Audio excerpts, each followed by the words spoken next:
అది తిరిగి చిగుర్చిననియు దానికి లేత కొమ్మలు మొయ్యననియు నమ్మకము కలదు అన్నాడు. ఏంటి నమ్మకం అంటే, వృక్షం ఒకవేళ కొమ్మను నరికేసామనుకోండి, ఒక కొమ్మ ఏదో విధంగా ఇరిగిపోయింది అనుకోండి, ఆ కొమ్మ ప్లేసులోకి మరొక చిన్న కొమ్మ అనేది ఖచ్చితంగా మొలుస్తుంది. ప్రియమైన వాళ్ళరా, అంటే కొమ్మ పోయిందని చెట్టు బాధపడవలసిన అవసరం లేదు.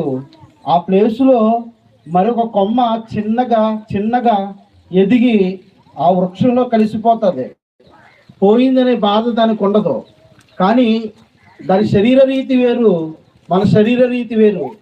మన శరీర రీతి ఎలా ఉంటుందంటే, ప్రియమైన వాళ్ళరా, మన శరీరంలో ఒక కాలు ఇరిగిపోయినా చెయ్యి ఇరిగిపోయినా ఆ చెయ్యి ప్లేస్లోకి మన చిన్నప్పుడు పసివాడిగా ఉన్నప్పుడు చిన్న చెయ్యి ఉంటుంది చూడండి, అలాంటి చెయ్యి మొలవదు, అలాంటి చెయ్యి మళ్ళీ